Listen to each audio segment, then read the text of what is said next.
안녕하세요. 하루필수 말씀 충전 하필큐티 조종환입니다. 오늘 함께 나눌 하나님 말씀은 열왕기상 19장 1절에서 21절까지 말씀입니다. 아합은 엘리야가 한 모든 일과 그가 칼로 모든 예언자들을 죽인 일을 낱낱이 이세벨에게 알려주었다. 그러자 이세벨은 엘리야에게 심부름꾼을 보내어 말하였다. 내가 예언자들을 죽였으니 나도 너를 죽이겠다. 내가 내일 이맘때까지 너를 죽이지 못하면 신들에게서 천벌을 달게 받겠다.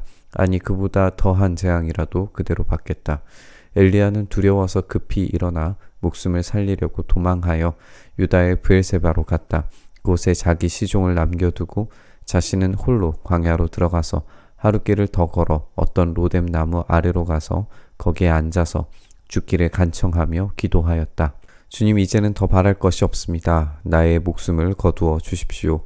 나는 내 조상보다 조금도 나을 것이 없습니다. 엘리야의 반응은 매우 역설적이죠. 엘리야는 17장에서 이 사르밧 과부의 아들의 호흡이 되돌아오게 되는 그런 기도의 응답을 경험했었어요. 그런데 이세벨이 이 호흡, 목숨을 빼앗으려고 하니까 두려움에 빠져서 목숨을 살리려고 도망을 칩니다. 이것은 마치 오바댜의 반응을 다시 보는 것 같기도 해요. 우리는 오바댜의 목숨을 내건 순종하지 못함에 대해서 지적했었는데 엘리야는 엄청난 사역적인 성공에도 불구하고 지금 무너져 내리고 있습니다. 엘리야는 유다의 브엘세바, 이스라엘의 영토 최남단으로 가서 그곳을 넘어 광야로 하루길을 더 걸어 들어갑니다. 그리고 로뎀 나무 아래에 가요. 이곳은 이세벨의 영향력은커녕 그가 사역해야 하는 모든 사역지를 저버리고 떠나는 모습 같기도 합니다. 엘리야는 아직 싸워야 할 싸움이 많이 남아 있어요. 그런데 완전한 실망감에 사로잡혀 있습니다. 하나님은 목숨을 되돌려 주시는 분이셨고 이 절대적인 순종과 헌신 속에서 넘치고 풍성하게 되돌려 주시는 그런 분이신데 이제 자신의 목숨을 가져가 달라고 요청을 하고 있습니다. 사역에 실패하고 자신의 목숨을 거둬 달라고 요청하는 사람은 사실 엘리야가 처음은 아닙니다. 모세도 이런 경험이 있었어요. 완전히 지쳐버린 선지자를 향해서 하나님은 한 사람 살리기를 시작하십니다. 그런 다음에 그는 로뎀 나무 아래에 누워서 잠이 들었는데 그때 한 천사가 일어나서 먹으라고 하면서 그를 깨웠다. 엘리야가 깨어보니 그의 머리맡에는 뜨겁게 달군 돌에다가 구워낸 과자와 물 한 병이 놓여 있었다. 그는 먹고 마신 뒤에 다시 잠이 들었다. 주님의 천사가 두 번째 와서 그를 깨우면서 말하였다. 일어나서 먹어라. 갈 길이 아직도 많이 남았다. 엘리야는 일어나서 먹고 마셨다. 그 음식을 먹고 힘을 얻어서 밤낮 40일 동안을 걸어 하나님의 산인 호렙산에 도착하였다. 엘리야는 로뎀 나무 아래에서 과자와 물을 얻습니다. 엘리야는 그리시네에서 까마귀를 통해서 먹을 것과 마실 것을 제공받았었죠. 잠에서 깬 후에 그가 먹은 과자와 물은 다시금 엘리야가 어디에 와 있는지를 떠올리게 만듭니다. 그는 경계선에 놓여진 존재였었어요. 지금 그런 상태인 거죠. 지금 완전히 이스라엘과 상관없는 곳으로 가 있는 것 같지만 그는 결국에 또다시 경계선에 와 있는 것 같습니다. 그 경계선은 광야이고 하나님의 말씀이 있는 곳입니다. 그곳에서 하나님을 보고 듣는다면 엘리야는 밤낮 이 40일을 걷는 이 여정 가운데에서 하나님을 만나야 했습니다. 그리고 이제 호렙에 도착하죠. 명백히 이 40일의 여행은 광야 40년의 시간을 떠올리게 만드는 여행이었어요. 엘리야는 새로운 모세로서 하나님을 만나게 되는 것처럼 보입니다. 하지만 그는 여전히 이 목숨을 빼앗길 것에 대해서 걱정하고 있는 걸 보게 됩니다. 엘리야는 거기에 있는 동굴에 이르러 거기에서 밤을 지냈다. 그때 주님께서 그에게 말씀하셨다. 엘리야야, 너는 여기에서 무엇을 하고 있느냐? 엘리야가 대답하였다. 나는 이제까지 주 만군의 하나님만 열정적으로 섬겼습니다. 그러나 이스라엘 자손은 주님과 맺은 언약을 버리고 주님의 제단을 헐었으며 주님의 예언자들을 칼로 쳐서 죽였습니다. 이제 나만 홀로 남아 있는데 그들은 내 목숨마저도 없애려고 찾고 있습니다.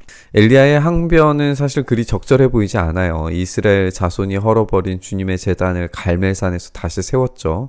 아합과 이세벨이 이 주님의 예언자들을 칼로 쳐서 죽였지만 오바댜를 통해서 100명을 살렸다라고 하는 보고를 재확인했었습니다. 게다가 바알과 아세라 제사장들을 쳐서 죽였고 그런 승리를 경험한 엘리야가 이야기하고 있는 모든 보고의 내용은 왜곡이 되어져 있는 걸 우리가 보게 되는 거죠.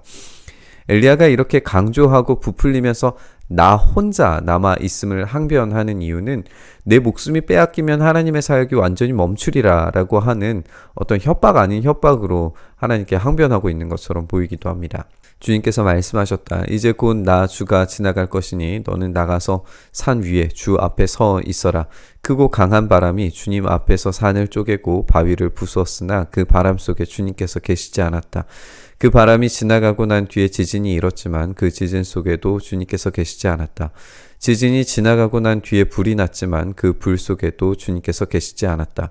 그 불이 난 뒤에 부드럽고 조용한 소리가 들렸다. 엘리야는 그 소리를 듣고서 외투자락으로 얼굴을 감싸고 나가서 동굴 어귀에 섰다. 바로 그때 그에게 소리가 들려왔다. 엘리야, 너는 여기에서 무엇을 하고 있느냐? 엘리야가 대답하였다. 나는 이제까지 주 만군의 하나님만 열정적으로 섬겼습니다. 그러나 이스라엘 자손은 주님과 맺은 언약을 버리고 주님의 제단을 헐었으며 주님의 예언자들을 칼로 쳐 죽였습니다. 이제 나만 홀로 남아 있는데 그들은 내 목숨마저도 없애려고 찾고 있습니다. 하나님은 엘리야 앞으로 지나가실 겁니다. 크고 강한 바람, 지진, 불 모두가 하나님의 임재와 직접적으로 관련되어져 있는 그런 표현들, 그런 모습들입니다. 당연히 하나님이 그런 자연 현상들 속에서 나타나시리라고 기대될 거예요. 그런데 주님은 계시지 않죠. 우리가 지난 17장에서 살펴보는 것처럼 이 엘리야의 기도를 통해서 하나님께서 강력한 임재를 경험하도록 하셨어요. 어쩌면 이런 것들이 엘리야가 기대하고 경험하길 원했던 그런 현상들이었을지도 모르겠다는 생각이 듭니다. 아합과 이세벨의 강력한 우상숭배 통치 아래에서 모든 것을 깨부수시고 뒤흔드시면서 물과 불로 쓸어버리시는 이런 강력한 하나님의 일하심을 기대할 수 있겠죠. 하지만 그곳에 하나님께서 계시지 않았어요. 오히려 부드럽고 조용한 목소리 속에 하나님께서 나타나십니다. 너는 여기에서 무엇을 하고 있느냐라고 하나님께서 2번이나 동일한 질문을 하셨고 엘리야는 똑같은 대답, 나 홀로 남았다라고 항변하고 있습니다. 이 질문이 아담에게 하셨던 그런 질문과 비슷해 보이기도 하고 나 홀로 남았다라고 하는 이 항변이 모세의 항변처럼 느껴지기도 합니다. 엘리야의 이 항변 가운데 하나님께서 어떤 일을 준비하고 계시는지 말씀하십니다. 주님께서 그에게 말씀하셨다. 너는 돌이켜 광야길로 해서 다마스쿠스로 가거라. 거기에 이르거든 하사엘에게 기름을 부어서 시리아의 왕으로 세우고 또 님시 아들 예후에게 기름을 부어서 이스라엘의 왕으로 세워라. 그리고 아벨무올라 출신인 사밧의 아들 엘리사에게 기름을 부어서 내 뒤를 이을 예언자로 세워라. 하사엘의 칼을 피해서 도망하는 사람은 예후가 죽일 것이고 예후의 칼을 피해서 도망하는 사람은 엘리사가 죽일 것이다. 그러나 나는 이스라엘에 7,000명을 남겨놓을 것인데 그들은 모두 바알에게 무릎을 꿇지도 아니하고 입을 맞추지도 아니한 사람이다. 하나님의 말씀은 너 홀로가 아니다 라고 그렇게 응답하시는 겁니다. 게다가 지금까지 했던 사역과는 다른 종류의 사역이 진행되고 있는 걸 우리가 보게 돼요. 엘리야는 혼자서 외로이 맞서 싸우기 위해서 전장의 어떤 선봉을 맡아야 하는 역할이 아니라 이제 전쟁의 판도 자체를 관리하고 계시는 하나님에 의해서 세계 질서를 바꾸는 일에 동참하게 되는 걸 보게 됩니다. 이제 왕들과 또 새로운 선지자를 세우는 일이 새로운 사명이 될 거라고 하나님께서 말씀하십니다. 이로써 혼자만의 외로운 싸움이 아니라 전격적으로 하나님의 세판짜기를 경험하게 될 겁니다. 이 일은 갑작스럽게 일어나는 일이 아니라 이미 준비하시고 시작된 일을 확인하는 일에 가까울 겁니다. 엘리야의 왜곡된 고립감도 재조정되는 것을 우리가 보게 돼요. 7,000명이라고 하는 숫자는 물론 이제 절대적인 숫자의 기능으로서도 많다라는 느낌을 주지만 7이라고 하는 완전수와 10의 3승이 곱해진 숫자로서 이해했을 때 더 완전하고 압도적인 숫자를 표현하는 것으로 이해될 것 같습니다. 엘리야는 혼자 싸운 것 같지만 하나님은 이미 판을 바꾸실 준비를 마치셨습니다. 말하자면 엘리야는 바다에서 떠오른 작은 구름 같은 존재였을 뿐입니다. 이제 큰 비가 내릴 차례입니다. 엘리야가 그곳을 떠나서 길을 가다가 사밧의 아들 엘리사와 마주쳤다. 엘리사는 12겨릿소를 앞세우고 밭을 갈고 있었다. 11겨리를 앞세우고 그는 12째 겨리를 끌고서 밭을 갈고 있었다. 엘리야가 엘리사의 곁으로 지나가면서 자기의 외투를 그에게 던져주었다. 그러자 엘리사는 소를 버려두고 엘리야에게로 달려와서 말하였다. 아버지와 어머니에게 작별 인사를 드린 뒤에 선생님을 따르겠습니다. 그러자 엘리야가 말하였다. 돌아가거라. 내가 내게 무엇을 하였기에 그러느냐. 엘리사는 엘리야를 떠나 돌아가서 겨릿소를 잡고 소가 매던 멍에를 불살라서 그 고기를 삶고 그것을 백성에게 주어서 먹게 하였다. 그런 다음에 엘리사는 곧 엘리야를 따라가서 그의 제자가 되었다. 엘리야는 이제 다음 사역을 이어받을 엘리사를 만납니다. 엘리사가 12겨릿소를 앞세우고 밭을 가는 모습은 겉으로는 굉장히 부유한 인물인 것으로 보여지는데 상징적으로는 또다시 이제 12지파에 대한 상징을 발견하게 되는 거죠. 엘리야는 엘리사 곁으로 가면서 이 외투를 주게 되는데요. 하나님은 엘리사에게 사실 이제 기름을 부으라고 하셨는데 이 외투를 줌으로써 엘리야가 불완전한 명령을 수행하는 것 아닌가라고 느껴지기도 합니다. 하지만 핵심은 이 외투를 통해서 사역의 연속성이 일어나고 있다라는 것을 보여줄 겁니다. 후에 엘리야가 이 하늘로 떠나고 엘리사가 사역을 시작할 때에 이 겉옷과 관련된 에피소드로 사역이 시작이 될 겁니다. 그래서 이 엘리야와 엘리사 사이의 연속성이 이 겉옷을 통해서 이루어지는 것을 보게 될 겁니다. 엘리사는 소를 버려요. 소가 매던 멍에도 불사르고 고기도 삶아서 백성에게 줍니다. 이렇게 엘리사는 아주 단호한 결단으로 엘리야의 제자가 됩니다. 우리가 이런 결단이 믿음의 표현이었고 그 결단이 있는 믿음의 표현이 시대를 바꾸는 일로 일어났다고 우리가 17장, 18장에서 함께 읽어왔습니다. 그런 모습을 엘리사가 지금 보여주고 있습니다. 그런데 엘리야가 아버지 어머니에게 작별 인사를 드리고 그 후에 따르겠다라고 하는 표현을 우리가 주의 깊게 살펴봐야 할 것 같아요. 여기에서 작별 인사를 드린다라고 하는 표현이 입을 맞추다라고 그렇게 되어 있는데 하나님께서 엘리야에게 바알에게 입맞추지 않은 자들을 준비하셨다라고 그렇게 말씀하시는데 엘리사가 부모님에게 입맞춘 후에 엘리야를 따라옴으로써 바알에게 입맞추지 않은 준비하신 사람이 바로 엘리사라고 하는 것을 자연스럽게 떠올리고 연결시켜 볼 수 있습니다. 이렇게 하나님의 말씀은 엘리사를 통해서 착실하게 이루어지고 있는 걸 보게 됩니다.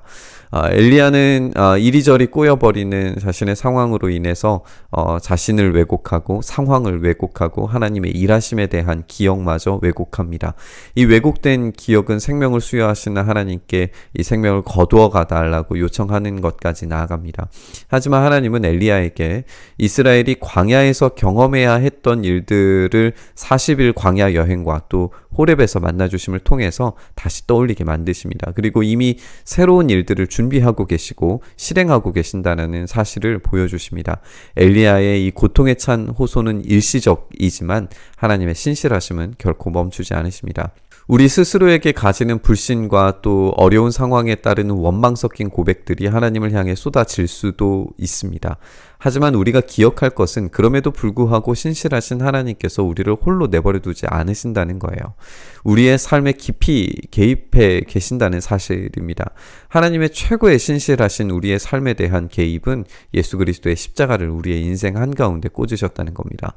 엘리야는 하나님의 다음 계획을 위해 기름을 부으러 다녀야 했어요. 그런데 우리는 기름 부으신 자라고 하는 뜻을 가진 그리스도께서 우리를 위해 물과 피를 쏟으시고 성령을 부어주심으로써 기름 부으심 받은 자께서 우리에게 기름을 부어주십니다. 신실하신 일하심은 그렇게 결코 멈추지 않고 있습니다. 그 신뢰를 우리가 회복하면서 하나님께 온전히 나아가기를 선택하면서 우리 묵상의 자리로 나아가시죠. 주님, 그렇습니다. 우리에게 기름 부어주시는 그 놀라운 은혜가 우리의 왜곡된 인식들로 말미암아 벌어지는 우리 자신 스스로의 왜곡된 인상들, 하나님 앞에 호소하는 모든 왜곡된 상황들을 뒤집어 놓으실 줄 믿습니다.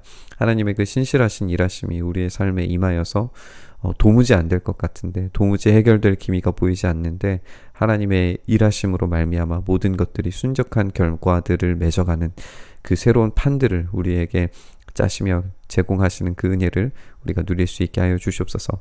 그 믿음의 도전, 이 신뢰의 도전이 우리 앞에 온전히 가능하게 하시기를, 우리의 마음과 생각을 그렇게 붙들어 주시기를 간절히 바라고 소망하며 우리 주님 예수님 이름으로 기도드리옵나이다. 아멘.